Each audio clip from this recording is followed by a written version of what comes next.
Waktu itu disuruh baca nota, malah diem kayak patung. 2 menit kemudian, dia udah gak kerja lagi. Dipecat cuman karena gak bisa baca, padahal tenaganya yang paling rajin. Bagaimana cerita selanjutnya? Tonton kisah berikut ini hingga selesai. Setelah dipecat dari proyek karena gak bisa baca nota bahan bangunan, hidupnya langsung berubah 180 derajat. Bukan cuma kehilangan penghasilan, tapi juga kehilangan harga diri. Di kampung, kabar seperti itu nyebar lebih cepat dari angin. Tiap nongkrong di warung, pasti ada yang nyeletuk. Itu loh, si kuli yang nggak bisa baca. Bahkan ibunya sendiri mulai nyindir. Gimana kamu mau kerja kalau tulisan aja nggak paham? Rasa malu itu jadi racun. Beberapa tukang mulai nolak kerja bareng dia karena dianggap beban. Di Project God, dia disuruh angkut limbah paling jorok karena mandor bilang, biar si bodoh ini kerjanya kotor sekalian. Tiap hari dia pulang dengan baju bau got dan muka kayak orang kalah judi. Tapi dia tetap datang lagi besoknya. Bukan karena kuat, tapi karena gak punya pilihan. Di masa itu, dia gak sempat mikirin harga diri. Yang penting masih bisa makan, itu udah cukup. Dia mulai kerja serabutan. Kadang bantu angkut pasir. Kadang cuma bantuin ngerok cat rumah. Kerjaannya gak pernah jelas. Gajinya kecil, kadang dibayar kadang enggak. Pernah sekali dia kerja 2 minggu di proyek rumah, pas selesai malah dibilang cuma bantu doang, bukan karyawan. Duit gak dikasih. Tapi anehnya, di tengah semua itu, dia malah mulai ngerti pola. Dia mulai perhatiin kapan tukang dikasih gaji, kapan bahan datang, berapa sak semen buat satu ruangan. Dia gak bisa baca, tapi otaknya mulai nyusun logika dari kerja kasar. Bukan di atas kertas, tapi di dalam kepala. Setelah beberapa bulan kerja serabutan, dia mulai menyadari satu hal yang selama ini gak pernah dia pikirin. Bahwa kerja di proyek itu bukan soal pinter atau bisa baca, tapi soal ngerti urutan. Dia bisa nebak kapan pasir bakal habis cuma dari dengar suara sekop. Dia tahu adukan terlalu encer cuma dari cara tukang ngangkatnya. Dan dia mulai hafal satu persatu jenis pekerjaan. Ngecor, pasang keramik, plesteran. Semua dia pelajari dari kebiasaan, bukan dari buku. Dia mulai dipercaya bantu ngatur jadwal kerja. Karena dia tahu siapa tukang yang biasa telat, siapa yang cepat beresin kerjaan. Lama-lama, mandor pun mulai pakai dia sebagai asisten informal. Gak ada jabatan, gak ada honor tetap, tapi dia ikut semua rapat kecil dan mulai dengar cara ngatur proyek. Yang bikin dia beda dari tukang lain adalah satu hal. Dia diam, tapi nyerap semua. Dia gak banyak ngomong, tapi tiap dengar bos besar ngomong soal harga bahan atau deadline, dia simpen di kepala. Dia tahu kalau semen itu datang 2 hari sekali, dan pasir lebih murah kalau beli subuh. Dia mulai nyatet semua itu, bukan di buku, tapi pakai simbol di tembok rumah. Titik, garis, lingkaran. Orang kira itu coretan anak kecil, padahal itu catatan hidupnya. Dan di situ dia sadar, kalau dia mau berubah nasib, dia harus jadi orang yang ngerti kerjaan meskipun gak bisa baca. Karena yang dipercaya itu bukan yang pintar ngomong, tapi yang kerjanya beres. Kesempatan itu datang tiba-tiba. Ada tetangga yang mau renovasi rumah dan butuh tukang plester.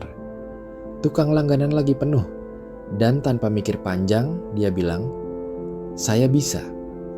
Padahal dia belum pernah pegang proyek sendiri, apalagi ngatur bahan dan upah. Tapi dia nekat. Dia minta DP dan langsung beli semen serta pasir. Masalahnya baru mulai waktu harus catat pengeluaran. Dia nggak bisa nulis jumlah sak semen, jadi dia gambar garis di tembok. Untuk mengatur kerja tukang, dia pakai kode warna. Kaos merah kerja 2 hari, topi hitam kerja sehari. Semua dia ingat dari warna dan wajah. Dan anehnya, itu justru bikin dia lebih teliti dari orang yang pakai buku. Selama proyek berjalan, dia nggak pernah miss 1 hari pun. Tiap malam dia hitung ulang semua di kepala. Uang sisa belanja dia simpan di kotak nasi bekas. Tukang yang kerja dikasih gaji mingguan dan dia selalu tepat waktu. Pas proyek selesai, si pemilik rumah kaget. "Loh, kamu yang ngatur semua ini?" Dia cuma senyum. Proyek kecil itu berhasil. Dan sejak itu, satu demi satu tetangga mulai manggil dia buat kerja serupa. Gak pakai proposal, gak pakai nota, tapi proyeknya selalu kelar dan orang-orang mulai percaya. Dari situlah dia mulai narik orang lain buat bantuin. Dan pelan-pelan, dari satu proyek kecil dia mulai gaji 2, lalu 3, sampai 6 orang. Semua tanpa satu pun catatan di kertas. Setelah proyek kecil pertamanya selesai, dia sadar ada satu tantangan besar. Bagaimana mengelola tukang tanpa catatan? Dia tahu dirinya nggak bisa baca, nggak bisa bikin laporan mingguan, dan nggak punya buku kas. Tapi kalau dia terus kerja sendiri, usahanya nggak akan pernah tumbuh. Maka dia mulai bikin sistem paling primitif yang bisa dia jalankan, pakai batu, kaleng, dan ingatan. Tiap kali tukang datang kerja, dia kasih satu batu kecil. Satu batu berarti satu hari kerja. Batu itu disimpan tukang masing-masing, kayak kartu absen. Kalau minta kasbon, tukang serahin batu itu ke dia. Batu itu kemudian dia simpen di kaleng bekas biskuit, satu kaleng buat tiap tukang. Dia tahu siapa yang kerja berapa hari cuma dari jumlah batu di kaleng. Tukang-tukangnya awalnya bingung, bahkan ngetawain.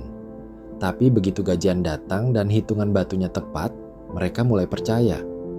Sistem ini mungkin kelihatan norak, tapi justru bikin semua jadi transparan. Gak ada alasan saya kerja 5 hari padahal cuma 3, karena batunya jadi bukti. Dia juga mulai pakai sistem kaleng paku. Tiap kali bayar kasbon, dia masukin paku ke dalam kaleng. Jadi kalau nanti ada yang nagih gaji lebih, dia tinggal cocokin jumlah batu dan paku. Tanpa catatan pun dia bisa pastikan semua orang dibayar sesuai. Dan karena jujur, orang-orang makin banyak yang mau kerja sama dia. Sistem sederhana itu akhirnya jadi fondasi manajemen ala kampung yang dia bangun sendiri. Bukan dari pelatihan, tapi dari keterbatasan. Pelan-pelan, proyek demi proyek datang lagi. Dari rumah ke rumah, dari dapur ke halaman, dari pagar ke selokan. Namanya mulai dikenal, bukan karena punya CV atau portfolio, tapi karena kerjanya beres dan gajinya nggak pernah telat. Di kampungnya, orang mulai bilang, "Itu loh bos yang nggak bisa baca, tapi proyeknya selalu kelar." Tukang-tukang dari luar kampung bahkan mulai ikut kerja. Mereka tahu sistem batu dan kaleng mungkin terdengar kampungan, tapi uangnya pasti cair. Di tengah dunia yang makin ribet, sistem primitif itu justru dianggap lebih jujur. Karena nggak ada tipu-tipu nota, nggak ada markup bahan, nggak ada istilah kerja fiktif. Semua transparan karena semua dipegang langsung oleh orang yang dulu dianggap nggak punya masa depan. Tapi jangan salah, di balik itu semua tetap ada susahnya. Dia pernah hampir rugi karena salah hitung jumlah pasir, karena cuma ngira-ngira pakai garis di tembok. Pernah juga satu tukang pergi bawa kabur upah sebelum proyek selesai. Tapi dia tetap jalan. Karena menurut dia, kalau nunggu bisa baca baru mau jalanin usaha, dia nggak akan pernah mulai. Dia juga tahu batasnya. Dia nggak maksa ngurus proyek besar karena dia sadar sistemnya belum sanggup. Tapi untuk proyek rumah tangga, tukang 3-6 orang, dia bisa handle semua. Cukup pakai logika, kejujuran, dan sistem primitif yang disiplin. Dari situlah dia jadi contoh buat banyak orang di kampung, bahwa keterbatasan bisa jadi cara, bukan alasan. Semua mulai berubah waktu ada kontraktor asal kota yang datang ke desanya untuk ngerjain proyek drainase. Si kontraktor bawa tim rapi, pakai seragam, bawa laptop, kamera drone, dan tim pengawas lengkap. Dan tentu aja, waktu lihat dia ngatur tukang pakai batu dan kaleng, mereka langsung ngejek. "Ini proyek atau taman kanak-kanak?" kata salah satu mandor. Dia diam aja, tapi di balik diamnya, ada rasa ditusuk yang lebih tajam dari hinaan pertama dulu waktu dia dipecat. Karena sekarang dia bukan cuma kuli. Dia yang ngatur. Dia yang gaji orang. Tapi tetap aja dianggap lucu. Padahal proyek mereka nggak lebih cepat. bahkan sempat mandek karena over budget. Sementara proyek kecil yang dia pegang bareng warga selalu selesai tepat waktu. Dia nggak nyari pembelaan. Dia tahu sistem dia memang nggak akan masuk akal buat orang kota.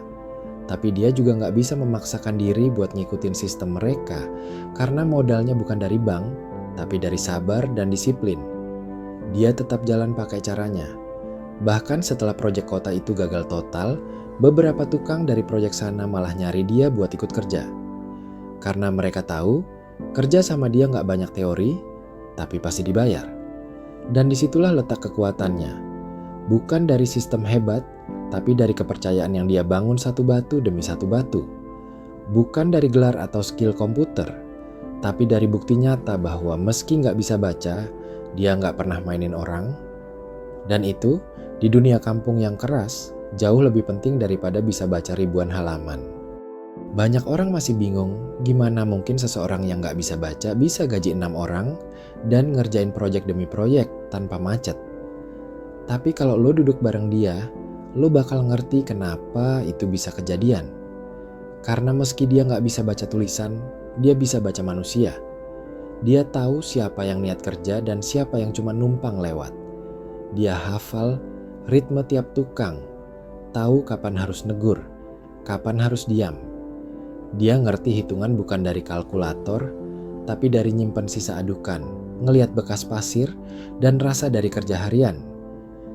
Gaji mingguan dia kasih nggak pernah telat, karena dia tahu di balik wajah capek anak buahnya, ada dapur yang mesti ngebul. Dia nggak bisa baca kontrak kerja, tapi dia tahu kalau kepercayaan itu satu-satunya yang bikin orang balik kerja sama dia. Di balik sistem batu dan kaleng itu, sebenarnya tersembunyi satu kemampuan yang makin jarang ada, kepemimpinan yang dilahirkan dari penderitaan. Cerita ini bukan buat memotivasi, tapi buat buka mata, bahwa di luar sana masih banyak orang kayak dia yang gak kelihatan pinter, tapi tiap hari bantu orang lain bertahan hidup. Kalau lu kenal orang kayak gini di sekitar lu, tulis di komentar.